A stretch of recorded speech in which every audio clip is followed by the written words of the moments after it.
Hello বন্ধুরা, আমি আবারও এসে গেছি আরও একটি নতুন ভিডিওর সাথে আপনাদের কাছে। ওয়েলকাম আপনাদের তিয়ানাজ হাউস চ্যানেলে।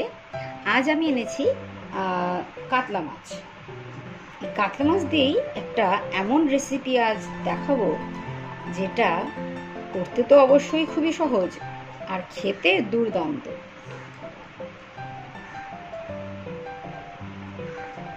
দেখতে পাচ্ছেন আমি খুব বড় মাছের পিস নিয়েছি, এভাবে কেটে আনা হয়েছে। ঠিক আছে, চলুন এর মধ্যে এবার অ্যাড করব আমি লবণ,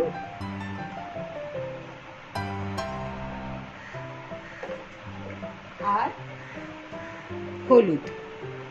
এভাবে প্রথমে মাখিয়ে নেব নুন আর হলুদটাকে।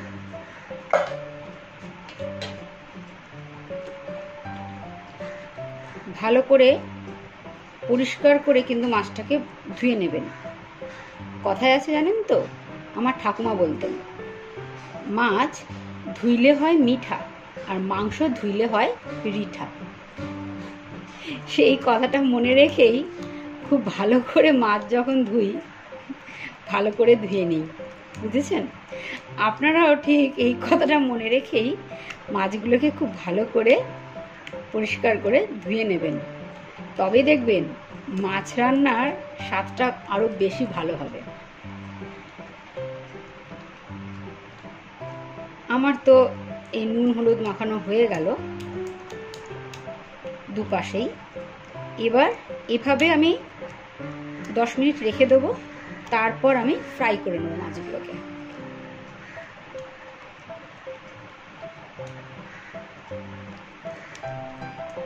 চলুন, যতক্ষণ আমার মাছটাকে মাখিয়ে রাখা রয়েছে তার মধ্যে চলুন বেটে নিই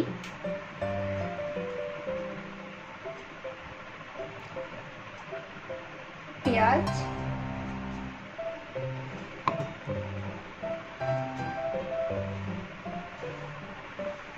আদা,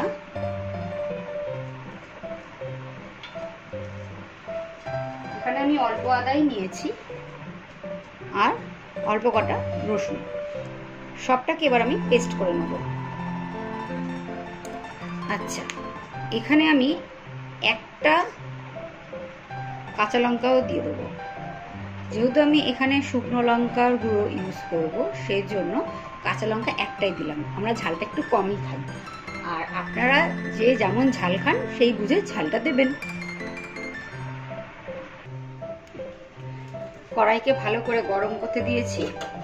এবার তেল দিয়ে দেবো, একটু বেশি করে তেল দিতে হবে মাছটা ভাজার জন্য। যেহেতু মাছটা বড় সাইজ, সেই জন্য তেলটা একটু বেশি লাগবে।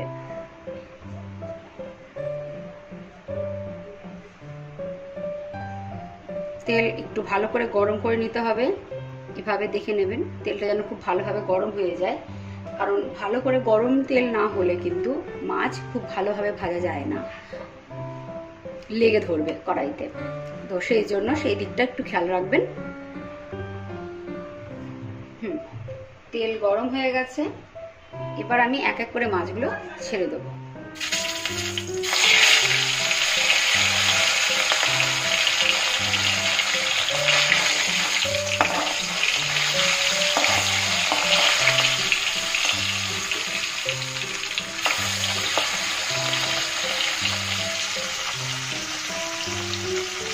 দুটো করে মাছ একসাথে ভাজা।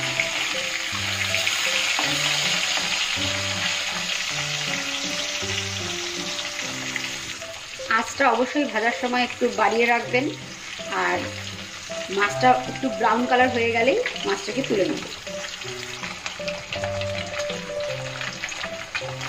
মাছটা ভাজা হয়ে গেছে।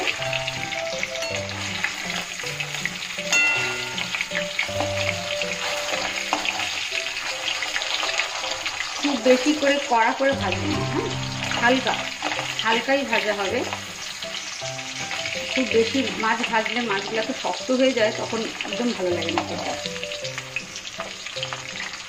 হয়ে গেছে, এবার আমি তুলে ফেলি।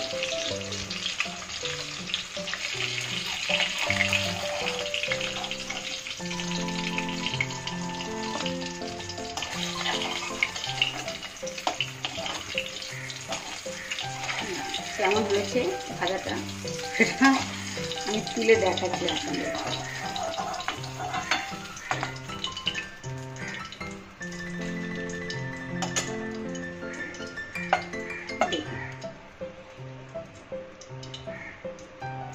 খুব কড়া করে কিন্তু আমি ভাজিনি, হ্যাঁ, এবং বাকি মাছগুলো এবার ভেজে নেব।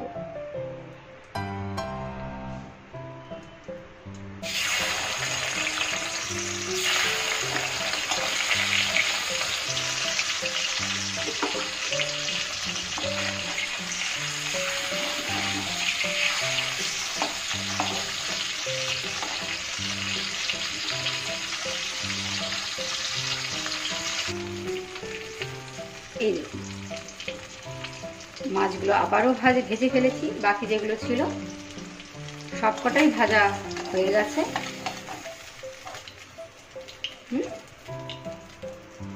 এবার যে তেলটা রয়েছে সেই তেলের মধ্যে এক এক করে মশলা আমি দিতে থাকবো। সামান্য সাদা জিরে, গোটা জিরে দিলাম, অ্যাড করব দুটো তেজপাতা,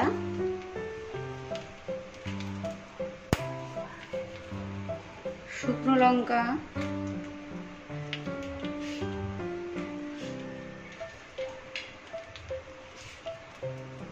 দুটো দারচিনি,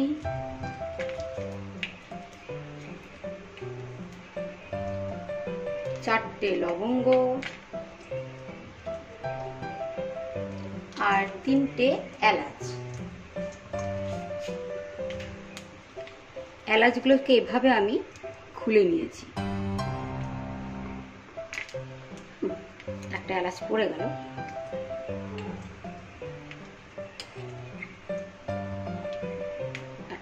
সমস্ত গরম মশলা এখানে অ্যাড করে দিলাম।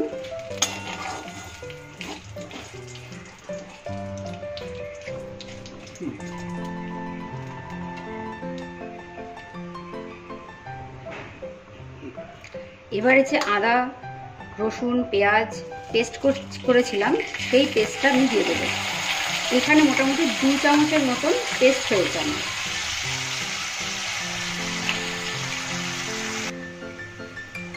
দেব হাফ চামচ কাশ্মীরি লঙ্কার গুঁড়ো, ছোট চামচের 1 চামচ জিরে গুঁড়ো, হাফ চামচ ধনে গুঁড়ো, হাফ চামচ হলুদ আর স্বাদ অনুযায়ী লবণ হাফ চামচ। এবার সবকিছুকে ভালো করে কষিয়ে নেব, একদম ভাজা ভাজা হয়ে যাবে মশলাটা। মিডিয়াম আছে সমস্ত মশলাগুলোকে একটু ভালো করে ভেজে নিতে হবে।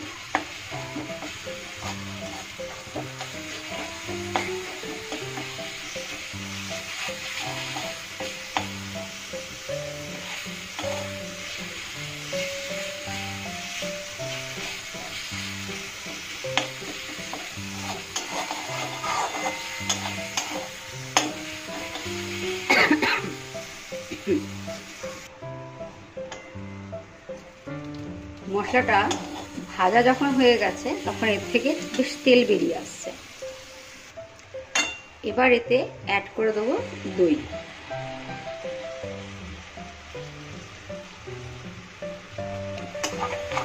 দই দিয়ে কিন্তু আঁচটা একটু কম করে তারপর ভালো করে মিশিয়ে নেবেন।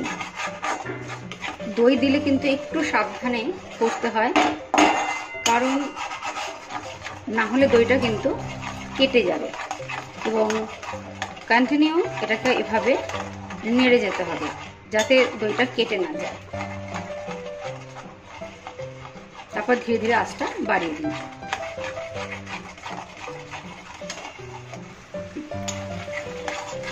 দইটা একবার ভালোভাবে মিশে গেলেই আর দানা দানা হয়ে যাওয়ার ভয় থাকে না। দেখছেন দইটা থেকে কেমন তেল বেরিয়ে আসছে।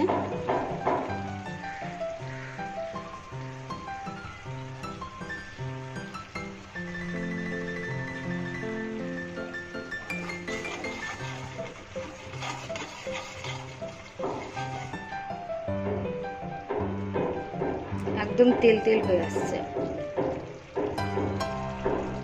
এবার আমি এতে অ্যাড করব চিনি।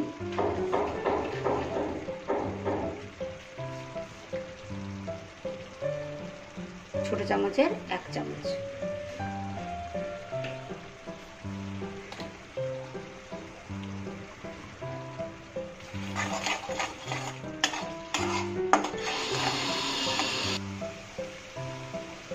এবার এতে আমি অ্যাড করব জল। আমি দইটা যেখানে মিক্সিতে যেহেতু বেটে নিয়েছি সেই মিক্সিটাই ধুয়ে জলটা দিয়ে দিলাম, তাতে নষ্ট হয় না।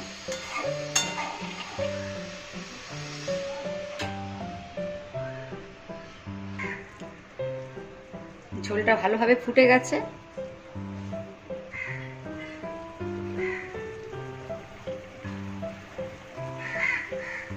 এবার এর মধ্যে আমি ধীরে ধীরে মাছগুলো অ্যাড করব।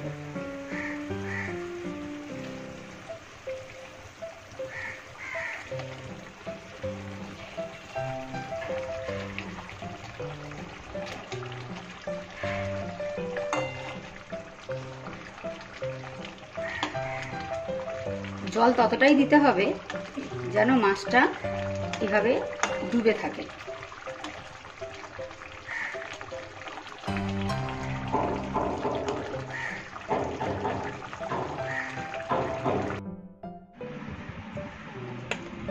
মাছটা আমার রেডি হয়ে গেছে।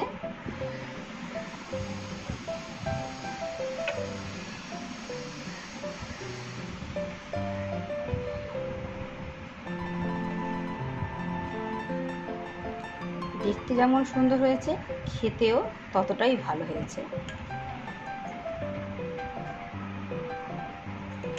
আমার এই ভিডিওগুলো যদি আপনাদের সত্যি ভালো লেগে থাকে তবে অবশ্যই লাইক আর শেয়ার করবেন, আর সাবস্ক্রাইব করে রাখবেন পরবর্তী সকল ভিডিওর সাথে থাকার জন্য।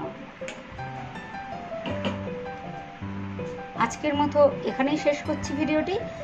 পরে আবার অন্য কোনো ভিডিওর সাথে আপনাদের কাছে চলে আসবো। বাই।